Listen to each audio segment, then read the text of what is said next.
coming to our monthly Tech Talk.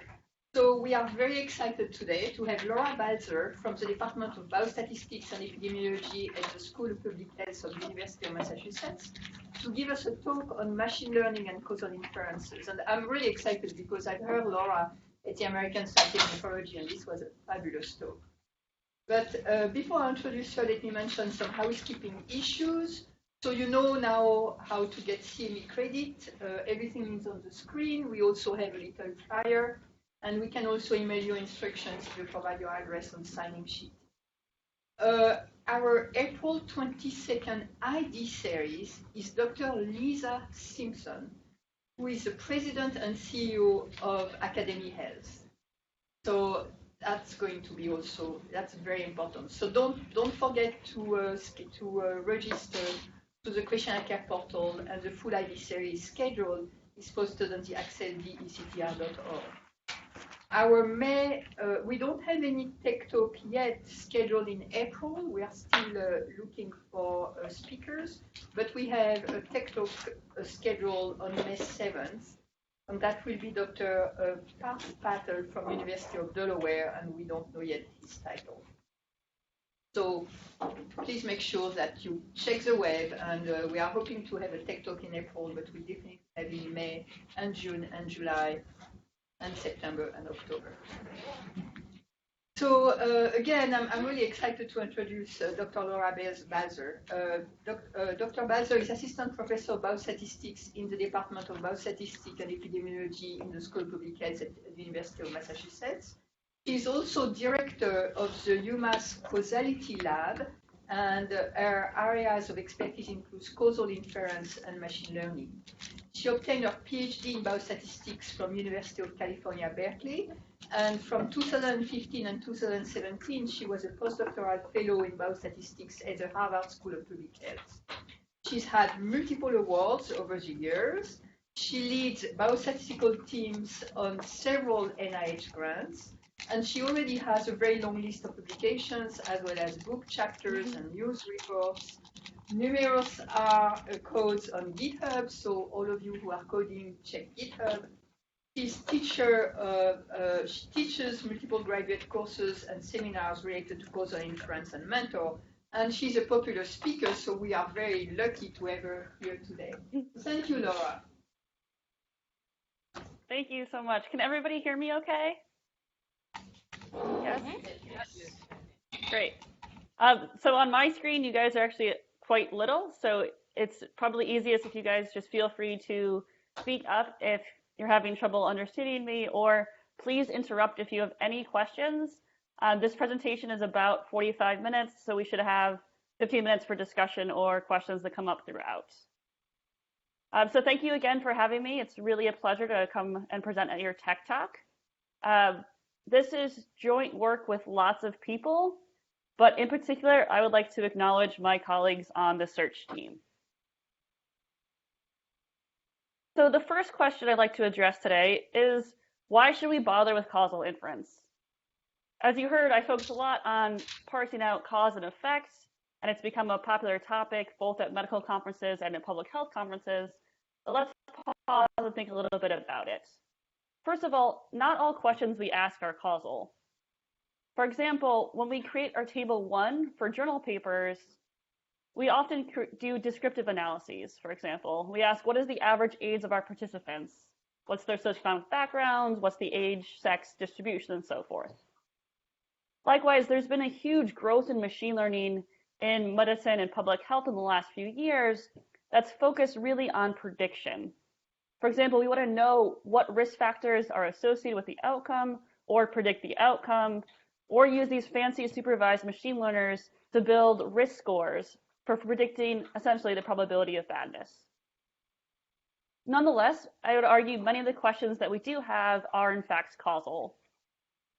Consider, for example, the question, would adherence be higher if all participants had a 3-month versus 1-month prescription refill?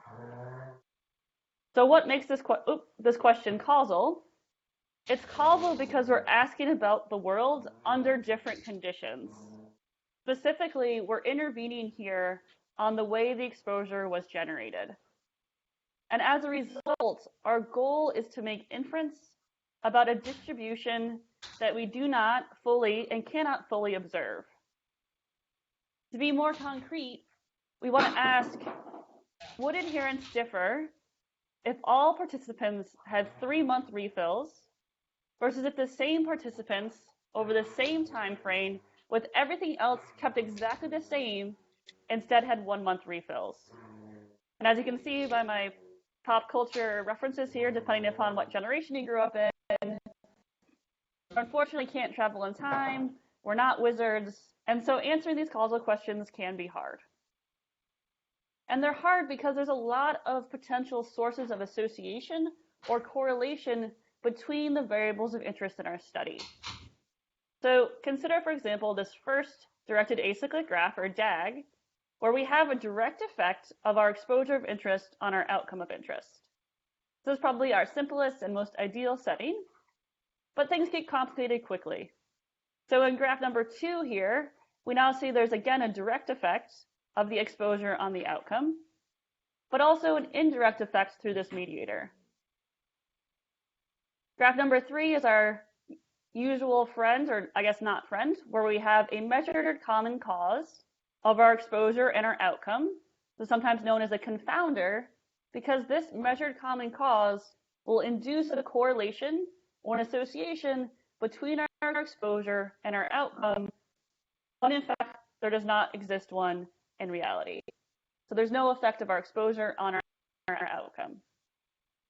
Number 4 is a trickier scenario where you have an unmeasured common cause or an unmeasured confounder. Again, there's no effect of our exposure on our outcome of interest. Nonetheless, in every single data set compatible with this graph, the exposure and the outcome are going to be correlated or associated.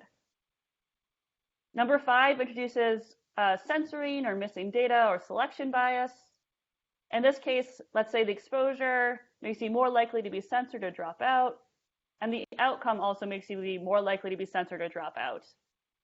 If at the end of the study, we simply condition on those who are not censored or those who are measured, we're going to induce a correlation or association between our exposure and our outcome when, again, one does not exist, meaning that there's no direct effect of our exposure and our outcome.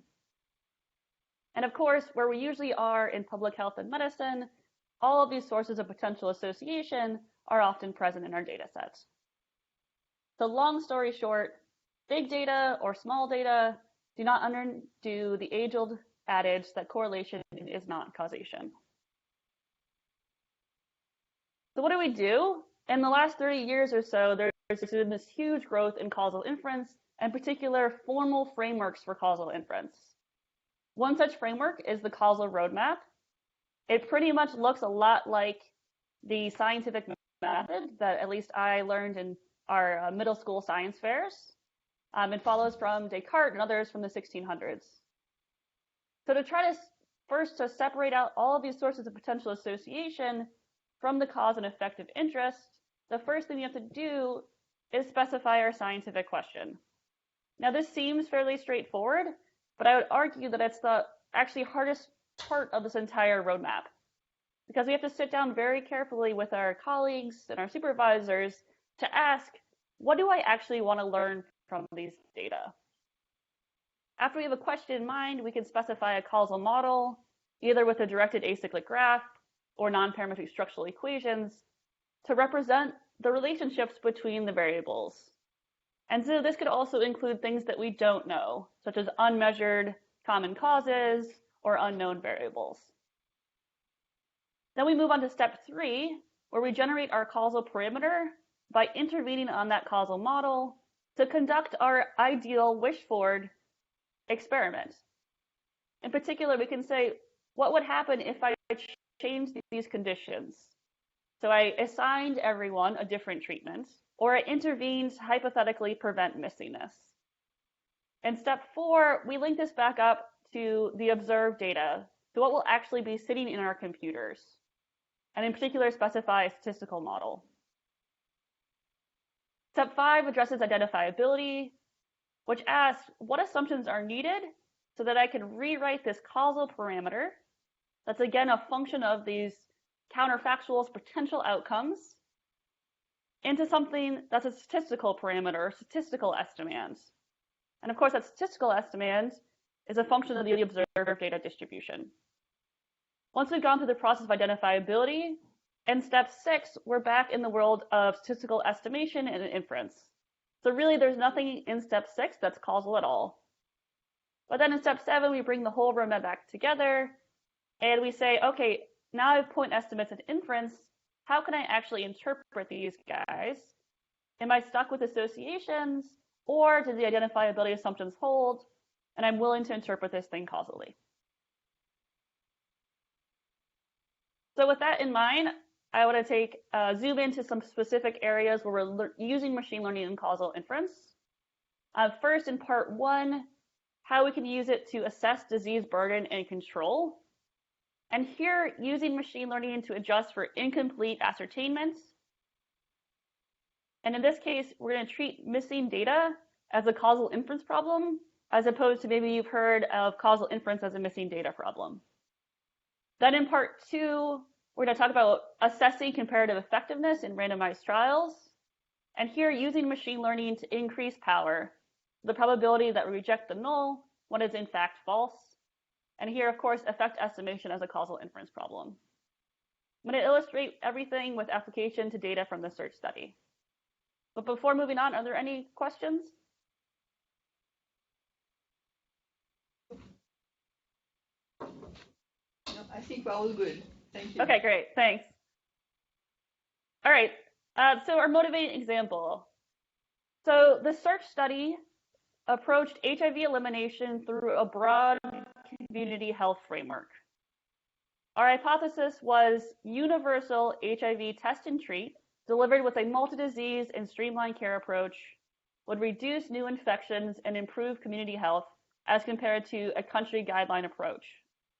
The universal test and treat is this idea that we should go out and test entire communities for HIV, and then as soon as someone tests positive, we get them on treatment and we keep them on treatment. To evaluate this hypothesis, we conducted a pair-matched cluster randomized trial in Uganda and Kenya. So our unit of randomization here is entire communities of individuals as opposed to individuals themselves. So I said we had 32 communities, 10 in the western area of Uganda, 10 in the eastern area of Uganda, and 12 in the Lake Victoria region of Kenya. Each community had approximately 10,000 persons, so we enrolled and followed roughly 350,000 persons for the 3-year study. Here are the study arms in more detail. In the intervention communities, multi-disease testing was offered through health fairs at baseline and each year after. So these multi-disease health fairs were out-of-facility, community-based events shown in the pictures on the right here. The top picture is a community health campaign or health fair in rural Uganda, and the bottom one is a fishing village in Kenya. So these were multi-disease, being we tested and screened for HIV, hypertension, diabetes, malaria, and did follow-up for non-participants at their area of choice. Treatment was universal eligibility for HIV-positive persons, meaning it was not based on a measure of CD4 count or other eligibility criteria. Anyone who was positive was immediately eligible to start treatment, including the same-day ART start. Our care was this patient-centered and streamlined approach, where we really sought to treat the person and not the disease. We contrast this with an active control. So in the control arm, we approach universal testing through the same mechanism at baseline in the study. Treatment was according to country guidelines, which rapidly evolved to new universal eligibility within 1 year of the study start, and care was the country standard. And so I'm going to do something possibly unconventional and jump to the study results now. So what did we find? We found that a community health approach with a patient-centered and streamlined approach rapidly increased population-level viral suppression. This is a proportion of all HIV-positive persons who are suppressing viral replication from 42% at baseline to 79% in the intervention as compared to the control of 68% at 3 years.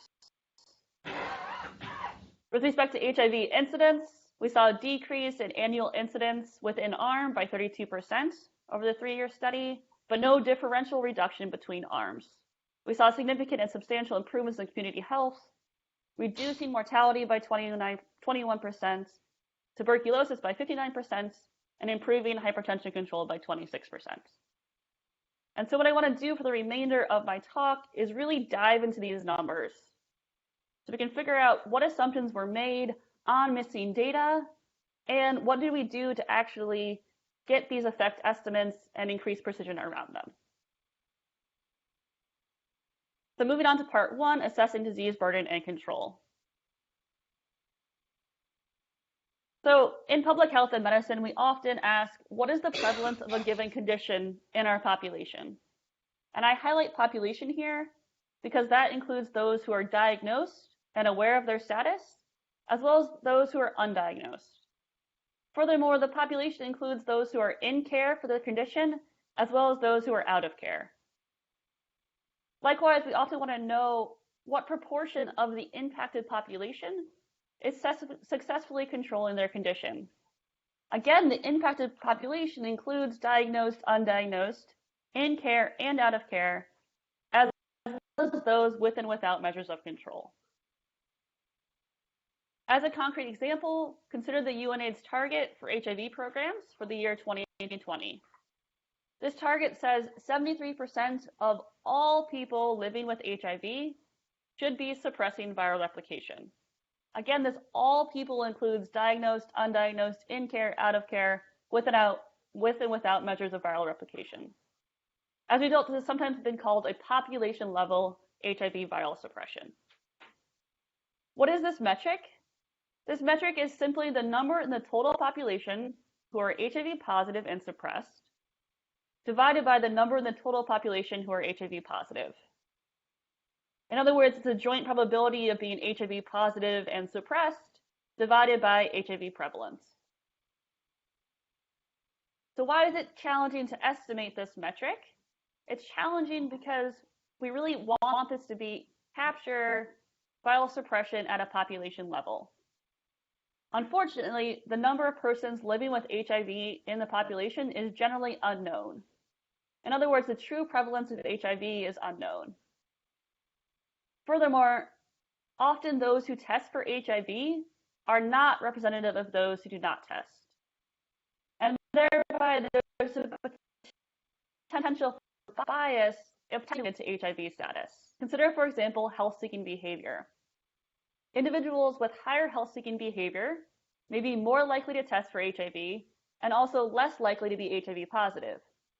Therefore, if we just estimate prevalence by taking the raw proportion among those tested, that's actually going to underestimate prevalence because we've missed individuals that have lower health-seeking behavior, less likely to test, and more likely to be positive. Similar challenges apply for measurement of plasma HIV RNA levels or viral loads. In particular, they're often incomplete. Again, there's a potential for bias if measurement is related to underlying viral suppression status. This could occur concretely if HIV positive persons who are not on treatment are also less likely to have their viral load measured. And so the challenge I'm really getting at here is missing data. What do we want? We want these true population level measures. And so if we play this causal inference game or pretend we're little wizards and think, what's the ideal intervention I would do? Ideally, I'd go out and I would get an HIV test on everyone not already known to be positive.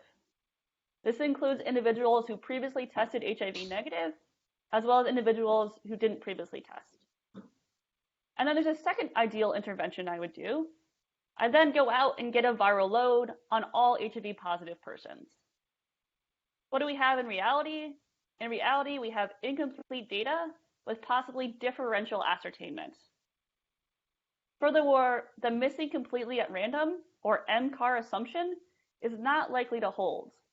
And I will argue this is the case even when we have large studies and high measurement or testing coverage. Those who are measured may not be representative of those who are missed. And so what is my solution or our solution here? Our solution is to think about missing data as a causal inference problem. In other words, we can put it in the framework of the causal roadmap that I presented before to allow us to move from a wished-for causal parameter here corresponding to hypothetical interventions, again, to test all previously negative or unknown persons and to get a viral load on all HIV positive persons, instead to a statistical parameter or statistical estimand. And we make this translation, also known as identifiability, under very carefully and critically evaluated assumptions. And without getting into details, I'd be happy to present these assumptions at the end if there's time. The big picture is we're going to use adjustment to quote-unquote level the playing field, where without adjustment we have a biased representation, but after adjustment we have a more representative representation. And again, this requires very specific assumptions. Essentially, within values of these adjustment covariates, we're willing to assume persons with the measured outcomes are representative of persons with missing outcomes. So after we've done this translation, we're back into the world of statistics, but all of our problems are not solved, in that we now need to talk about how we estimate these statistical parameters. So to estimate these statistical parameters, we can implement a non-parametric stratification-based approach, where within each level of adjustment variables, we simply count up the number with the outcome and divide by the number measured, and then we average or marginalize or standardize those strata-specific estimates. Let's pretend, for example, that age group and sex were the only drivers of testing and health outcomes in our population. Then what do? We create this nice 2x2 table where we have sex on the rows and age groups on the columns. And within each cell, we count up the number of people with the outcome and divide by the number measured. And then we just average or standardize those strata-specific estimates with respect to the age-sex distribution in the population. This approach is really nice. In the sense, it's easy to explain, it's easy to implement, easy to get inference, and it doesn't. Oops. Questions? Yeah, Okay. Could you just go back to your previous slide, because at the end you were we didn't hear anything. For some reason you didn't go through. Sorry, so just internet a description problem. of the table. Sorry. Okay, great. Yep, so this is a stratification-based approach where we have a 2x2 table of sex on the rows and the columns are our age groups. And so what we would do within each cell here, we would count up the number with the outcome, divide by the number measured. So that gives us a strata-specific estimate of the outcome. And then we average those strata-specific estimates with respect to the distribution of age and sex in the population. So this is a nice, simple way to adjust for missing data. These other assumptions about the relationship between the outcomes and adjustment variables or measurement in the adjustment variables. But unfortunately, it relies on the assumption that age group and sex are sufficient to control for all these ways in which those who are measured could be different than those who are missed. In reality, there's many variables that could impact testing, HIV status, and suppression. At baseline, in a study, there's things like age and sex, but there's also occupation, education, SES, mobility, and so forth. Furthermore, after baseline in a study, we start to get a whole history about a participant, including their history of past testing, past care, and past viral suppression. And unfortunately, this stratification-based approach quickly breaks down due to empty cells as our adjustment variables grow. So this is sometimes called the curse of dimensionality. So consider, for example, we just want to control for age deciles. So you might have 10 different groupings of age. If we did this non-parametric stratification-based approach, we'd have over 1,000 cells in which we want to count up the number measured, the number with the outcome divided by the number measured. And you can quickly see how this could break down due to sparsity, even when we have hundreds of thousands of participants. So this becomes a new challenge. The new challenge is we definitely want to control for missing data, but we also need to smooth over adjustment values with weak support. And so this is commonly implemented with a parametric modeling approach. So two methods that commonly rely on parametric regressions are parametric G computation or parametric G formula, and also inverse probability weighting, which dates back to the survey sampling literature in the 50s, with or without stabilization, weight stabilization. Are you familiar with G-comp or? No, we are not. No. How about inverse probability weighting? Yes. Yes, okay, great. So I'm going to quickly go through how we would implement both of these in a setting where we want to control or adjust for missing data on the outcome. So parametric G computation, when we have missing data on the outcome. What would we do? So we would subset the data set on those whose outcomes were known or measured. Then all we do is we run a simple regression of the known outcome or the measured outcome on our adjustment covariates. So for example, we'd assume the probability of suppression among those measured was accurately described by logistic regression with main terms for our adjustment factors. Let's say age group, sex, occupation. Then what we do in step 2 is use those resulting coefficients from number 1 to predict the outcome or get the expected outcome for all observations. So for all participants, including those who had a measured outcome as well as those who did not have a measured outcome. Then we simply average those predictions. Flipping gear, inverse probability weighting or IPW, instead of focusing on the outcome regression, inverse probability weighting is more focused on learning about the probability of being tested or measured given those adjustment factors. How does it work when we have missing data on the outcome? In the first step, we regress our measurement or testing indicator on those adjustment factors.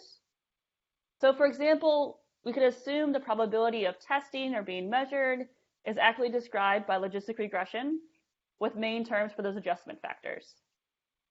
Then in step 2, we use that regression fit to predict the probability of measurement for all observations. In other words, to estimate what's sometimes called the propensity score.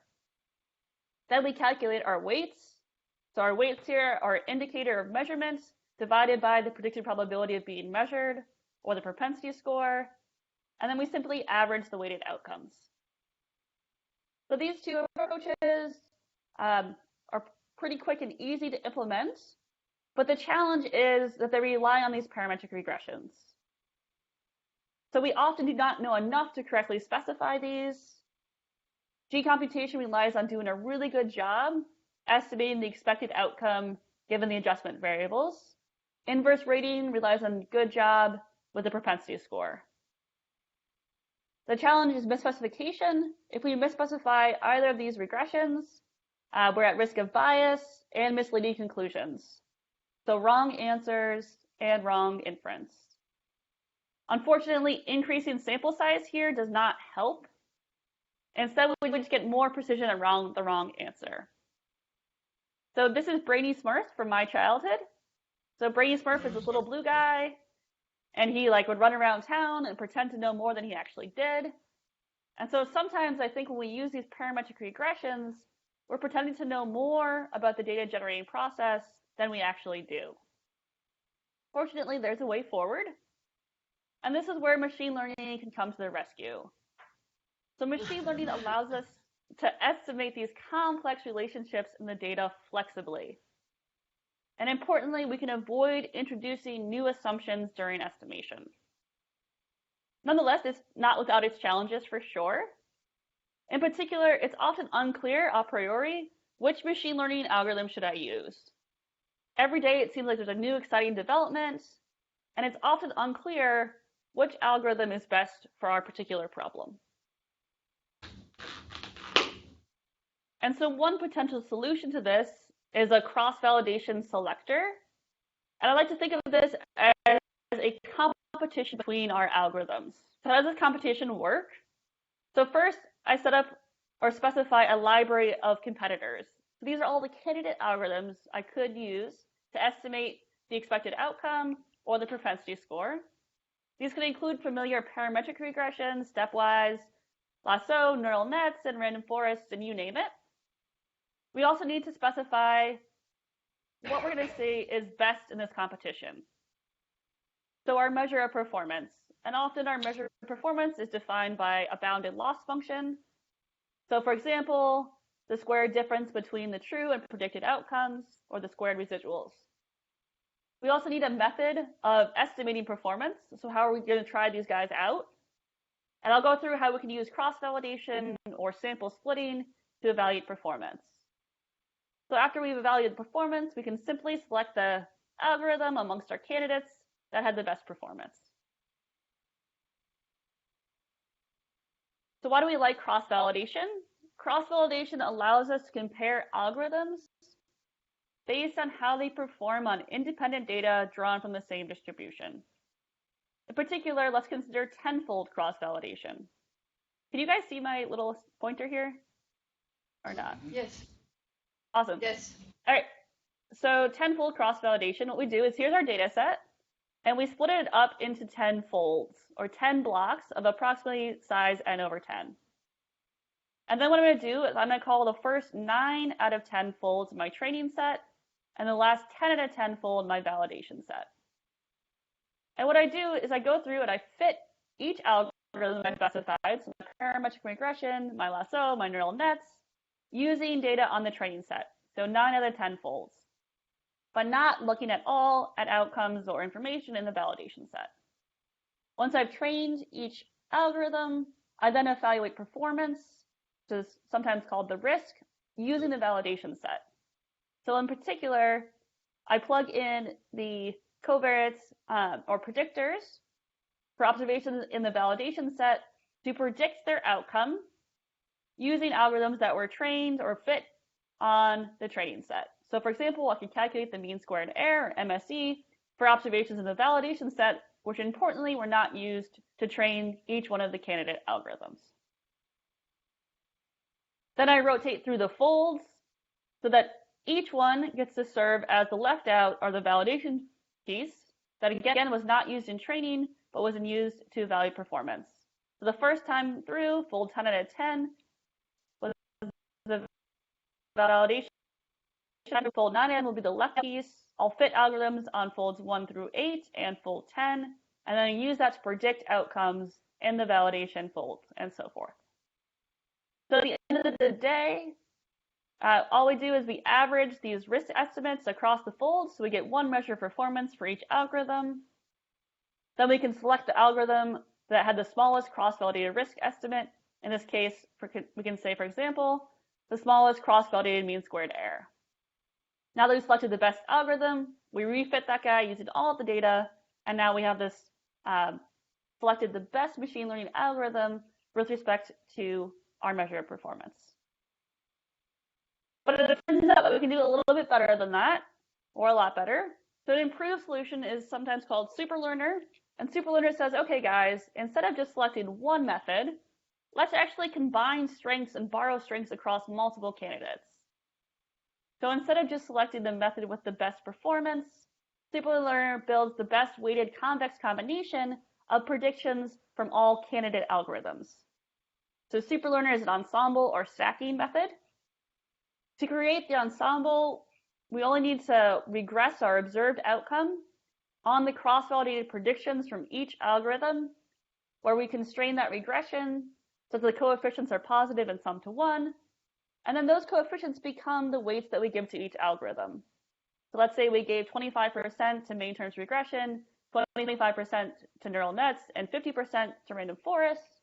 The superlearner algorithm would say, okay, rerun each of those on all the data, and then our best predictions will say 25 times main terms, 25% times main terms, 25% times neural nets, and 50% times random forests. And as a result, we're combining these algorithms together, we're ensembling or stacking them, and our best team wins overall. And this is supported by some asymptotic theory, which is really nice. But to be more silly, if you guys remember Captain Planet, or I remember Captain Planet from my childhood, he was always saying, by our powers combined, we can stop air pollution and save the environment. Superlearner says, by our algorithms combined, we come up with even better machine learning prediction algorithm. Are there any questions before we move on? So the weights that you assign to each algorithm, is it an arbitrary weight, or how do you decide of this weight? So you say 25%, 25%, 50%. Yeah, great question. So the weights are actually through this third bullet point here. So once we've obtained the cross-validated predictions from each algorithm, as previously described, we simply regress our observed outcome on those cross-validated predictions, and we suppress the intercept. And we do this cleverly, so it's like nonlinear least squares, where we constrain our coefficients to be positive and sum to 1. And then those coefficients in that regression actually become our weights. So it's not an arbitrary selection of what the weighted combination are. It actually comes from looking at how well these cross-validated predictions are doing to predict the actual observed outcome. And I'd be happy to send a follow-up that has a link tutorial with our code as well. Okay, great. Thank you. Great, sure. And I put regress in quotes here because it actually depends upon what loss function you use. So there's other clever ones besides mean squared error as well. Okay, so hopefully I convinced you Superlearner can help us to reduce bias due to model misspecification, can combine all these fancy new learners together. And maybe you're asking, okay, why is this not enough? So why can't I just use Superlearner in the place of parametric regressions in GComp or in IPTW? And the challenge here is the goal of machine learning is prediction. And this is fundamentally a different goal than causal effect estimation. And as a result, we often have the wrong bias variance trade-off. And this means that there is no reliable way to obtain statistical inference if we use machine learning in a single robust estimator such as GComp or inverse weighting.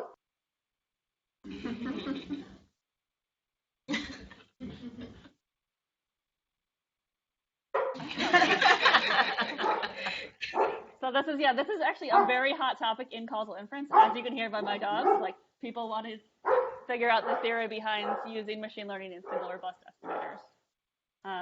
Sorry. Also, the mail always comes whenever I'm giving a presentation. It's really good. Enough, baby. All right. So we have a solution, though. And so this is where the field of targeted learning has come into play. So targeted maximum likelihood estimation, or TMLE. Who here has heard of TMLE?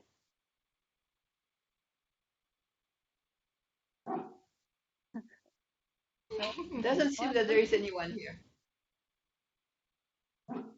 Sorry, I couldn't hear that. I'm going to assume no one. Yeah? Yes, no one. Yes, no one. Okay, yay. So the motivation of TMLE was, hey guys, we really want to use these machine learning algorithms to reduce the risk of bias due to model misspecification, but we know that fundamentally our statistical inference needs to respect that we've really looked at the data in a supervised way to come up with this fancy machine learning prediction algorithm. And also that this machine learning algorithm of Superlearner here really only cares about predicting the outcome given its features or the right-hand side. In other words, there's nothing to tell Superlearner that one of the variables means exposure and the other ones are my confounders or my other covariates. And that's what I mean by it's a different bias variance trade-off, and the challenge is statistical inference. So targeted maximum likelihood estimation, or TMLE, which I have said so many times that it becomes one quick word, but TMLE, is a general framework for constructing double robust, semi-parametric efficient substitution estimators.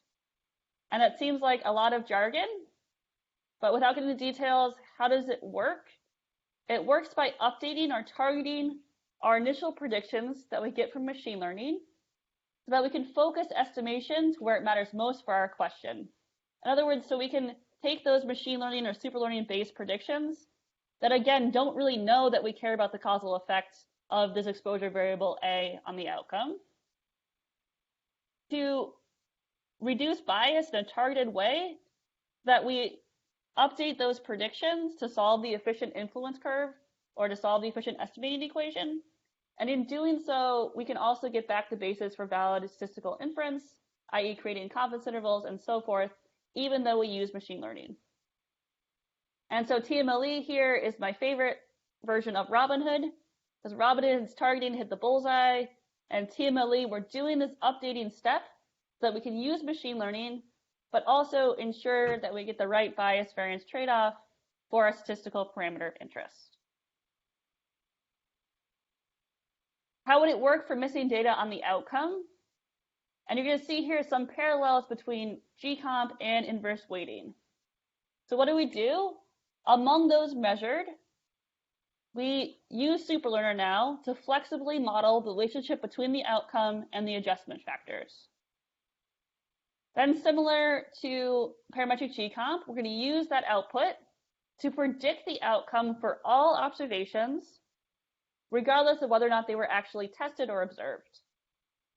In step 3 comes this targeting or this updating step.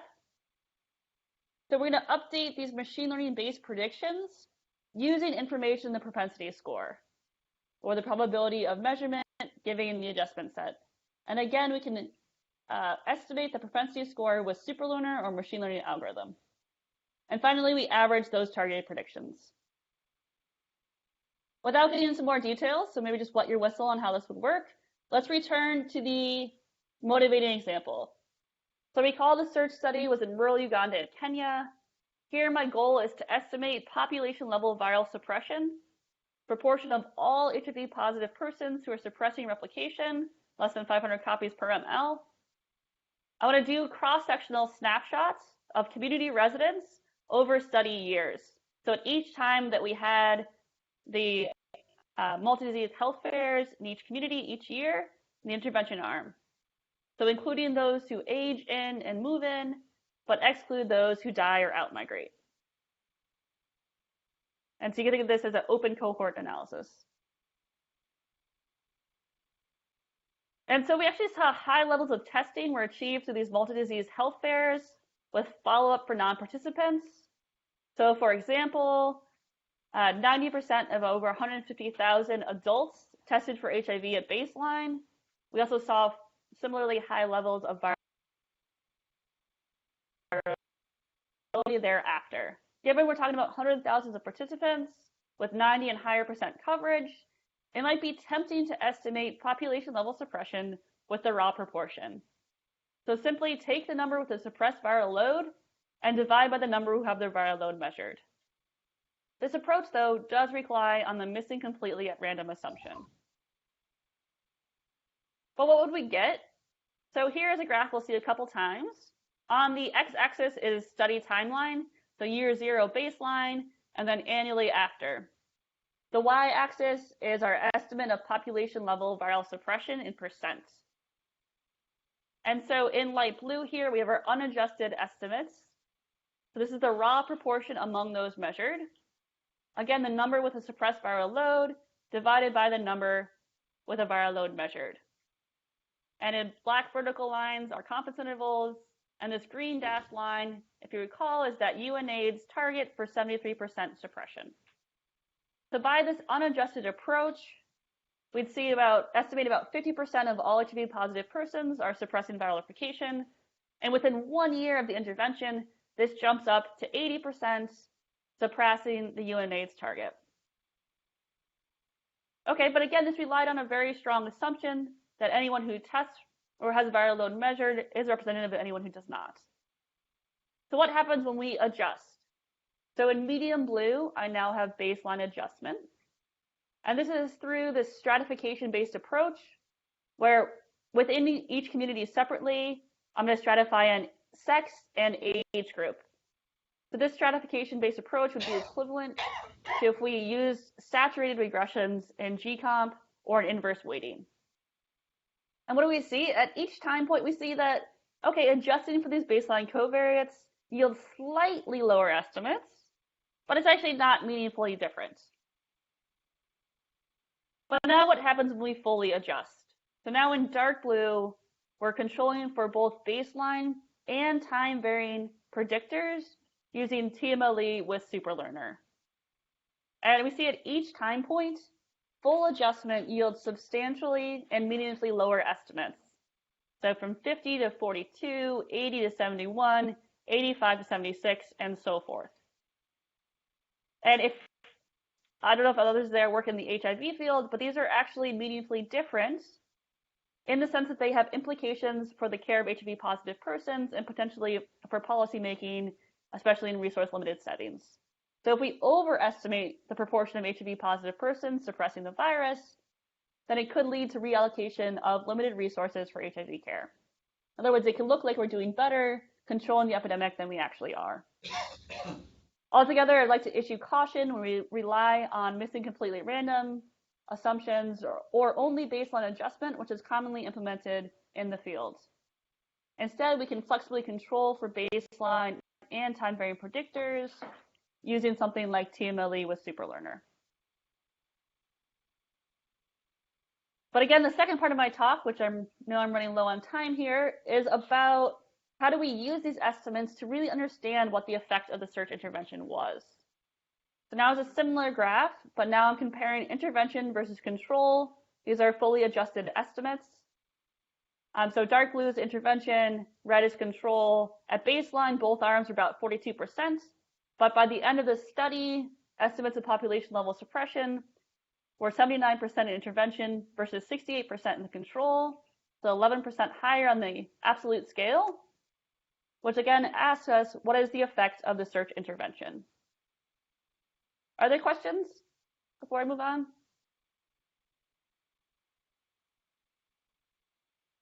Oh, okay. All right, so that was missing data as a causal inference problem.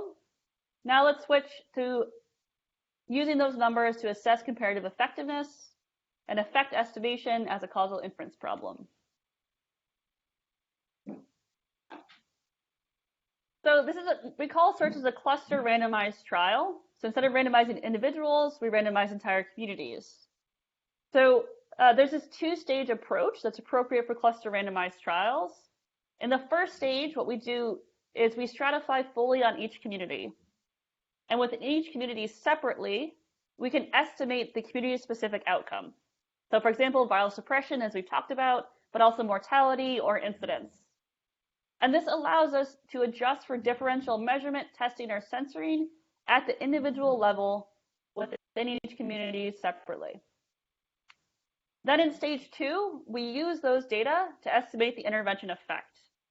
So once we hit stage 2, our observed data are at the community or cluster level. I'll use W to be baseline covariates. A is an indicator of being randomized to the intervention. So A equals 1 for intervention, A equals 0 for control.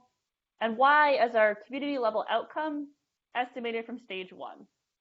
So in other words, everything that I'm going to present in the second part of this talk is equally applicable to individually randomized trials. So what makes effect estimation a causal inference problem? And it's not just because I'm willing to use the word effect, even though I'm in a Department of Biostatistics and Epidemiology.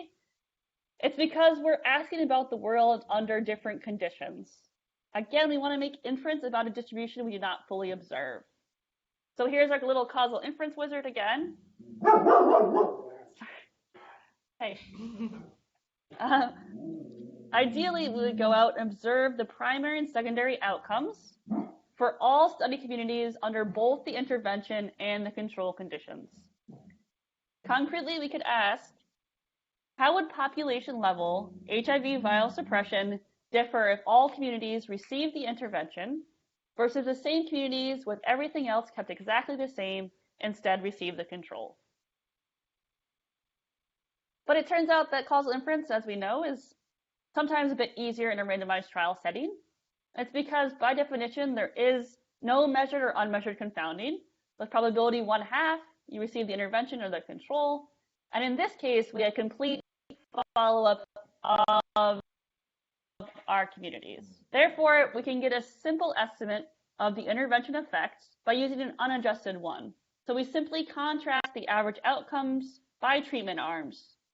So for our example, on the absolute scale, you just take the average outcome among intervention communities and subtract off the average outcome among control communities. This simple difference or ratio means estimator is unbiased, it's easy to implement, it's easy to explain, but it's inefficient. Importantly, it's been shown repeatedly that adjustment for baseline covariates in trials can increase precision and thereby power. It can help us control for chance analysis on baseline determines the outcome between arms. It can help us adjust for measured covariates that were unavailable during matching. So for example, in the search study, we actually matched our communities and then randomized within matched pairs. But when we did that matching, we did not have a good measure of baseline HIV prevalence. And prevalence is a known driver of incidence. Therefore, adjusting for prevalence in the analysis could increase our precision and thereby power. So how will we do this adjustment in a randomized trial setting to estimate the intervention effect? So here is our TMLE. It's going to look similar to what we just saw for missing data. So we can think about regressing the outcome on our intervention assignment A and our adjustment variables W.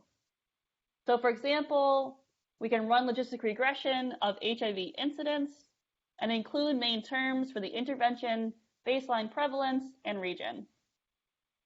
Then we can use those coefficients from the first regression to predict the outcomes under the intervention and under the control for all units. Then we update or target those predictions using information in the estimated propensity score. So since it's a trial, we know with probability 1/2, A equals 1. However, we can again estimate this propensity score as a second opportunity to adjust for imbalances in predictive covariates. And finally, we can average those targeted predictions and contrast on whatever scale we want. So this is a potential solution because it's really hard to know which covariates we should include. As we all know, our analysis plan must be a priori specified, but often when you're writing down the analysis plan, you actually don't know what's the best thing to include in that adjustment set for predicting the outcome or estimating the propensity score. Furthermore, in early stage clinical trials and often in cluster randomized trials, there are few randomized units, and these few randomized units drive the size of the adjustment set.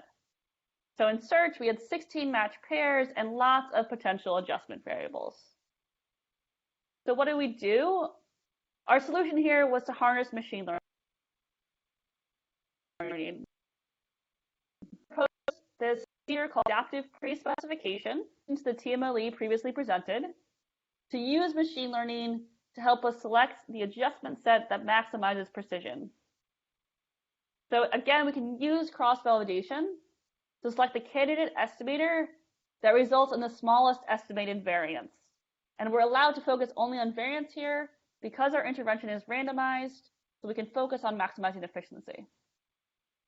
We further incorporates collaborative, quote unquote, estimation of the known propensity score. Again, we know with probability 1/2, your intervention or control, and therefore we can only adjust further during that targeting step if it's going to improve our precision beyond when we adjusted in the outcome.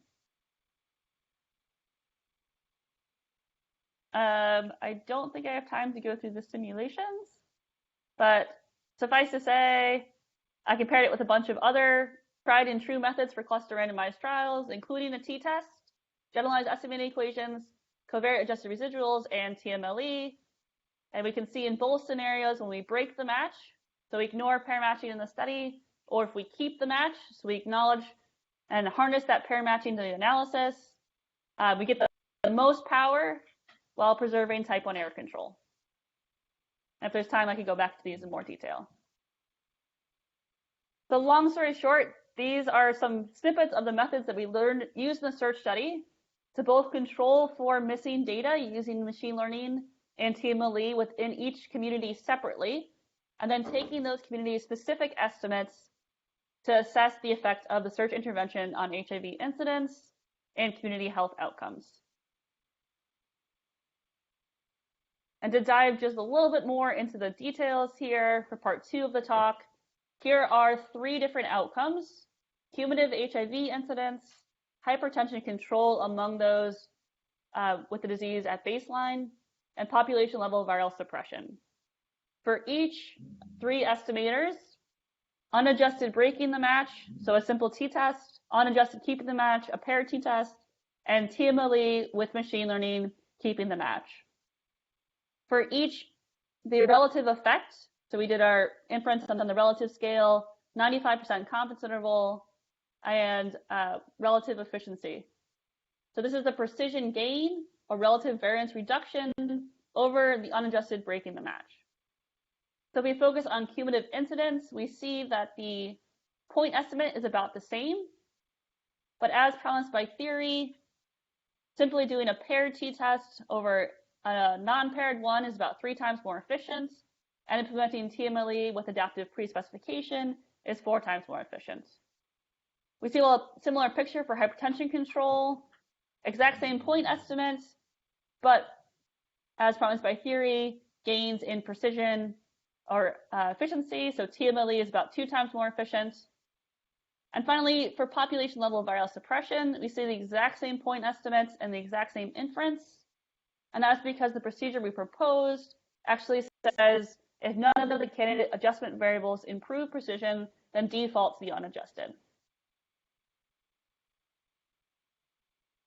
And so that was a whirlwind into causal inference, assessing disease burden and control, how we can use machine learning to help us control for incomplete measurements, assessing comparative effectiveness, how we can again use machine learning to increase study power.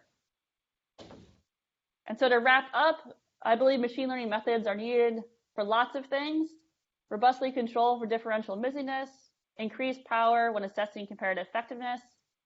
But I didn't have time to get all the details. Machine learning alone is not enough. Prediction is not the same thing as causal inference.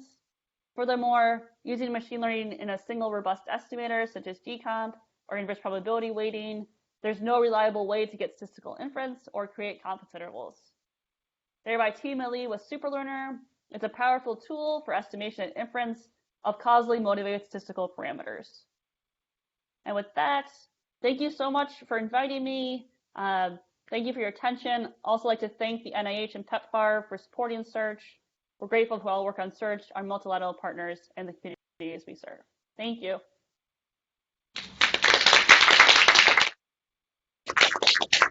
Thank you very much. Any questions for Laura, for Dr. Balzer? And I'm happy to share these slides. I think I already sent it to the organizers and share some more detailed references if there's questions. So I have a quick question. I'm not sure I understood your very last slide where I didn't understand what you said, why there was no difference between the three, this one, in the population level viral suppression. Why wasn't there any difference in the precision? Great question. So I skipped over probably too many details, but the way that this TMLE with adaptive pre-specification works, it says, you said, give me a set of candidate adjustment variables, and let's say it's baseline prevalence of viral suppression, and I think we use the proportion of young people who are HIV positive, and the unadjusted estimator. So those are 3 potential candidate adjustment variables. And again, we kept it very small because we were worried about overfitting, because we only had 16 conditionally independent units being our pairs here. And so this TMLE goes through and it says, okay, for each one of these adjustment variables, let me use cross-validation to get a estimate of out-of-sample efficiency. And then whichever one has the lowest or the smallest variance or the highest efficiency, I'm going to select that as my candidate, as my actual adjustment variable. And so it lets you say, okay, here are my candidates a priori specified, and then amongst those, select the one that maximizes precision. In the case of population level viral suppression, we did not do a good job selecting our candidates, or in other words, none of them were very predictive of the outcome. And so the procedure that resulted in the smallest cross-validated variance estimate was actually the unadjusted one. So that's why it's the same as what we would have gotten with a paired t-test. I see. Does that help? And it's also this this challenge with primary and secondary outcomes, right? So you do your pair matching with the primary outcome in mind, which was HIV incidence. And so that pair matching may help you with other outcomes, but in this case, we didn't really see any difference between, harnessing that pair match design in the analysis or not. I see. For this population level of viral suppression. Great. Any other question? And for anyone online, any questions? I think I'm good. Thank you, Colleen. But I'd love to get in touch with you because this is fascinating. Hi, my name is Mina, by the way. And I'm fascinated by causal inference, and I would love to get in touch with you. But just for now, we're running out of time. But thank you so much. Great presentation. Sure. There's also a course that Maya Peterson and I developed that's publicly available online. Oh, yeah. I'm happy to share the link. And it that goes would be through, great. It's an introductory course, so it goes through the causal roadmap step by step. That's how it's actually set up for each of the lectures, and then spends a lot of time on the estimation and inference piece. So I'd be happy to share that link as well. Yeah, if you could send it, that would be great, because we are developing an education page on our ACCEL Center for Translational Research. We have this organization of a Center for Translational Research, and that's the type of education and training that we would love to share and make available to anyone who is interested. Sure, I'd be more than happy to. And I'm not sure if your audience goes to SER, Society of Epidemiological Research conference. It's in Boston this year, or JSM, Joint Statistical Meetings. But at both of those I'm sorry, go ahead. Yes. So at SER, I'm doing a 4-hour introduction, which takes our entire semester-long course and condenses it down. And then at both JSM and SER, I'm doing a follow-up course that goes into more advanced data structures. So essentially, when you have longitudinal exposures, or the exposure happens over time, or you get censored and so forth. So I can also send out links to those if people are interested. Absolutely, and I know that several of our biostatisticians go to the joint statistical meetings. So okay, great. Sure. All right. Well, thank you so much. This was fascinating. Thanks again. Thank you. I'm sorry that I got mismanaged my time a little bit there. But... No problem. No problem. Thanks a lot. Thank you so much. I really appreciate it. Thanks again. Thank you.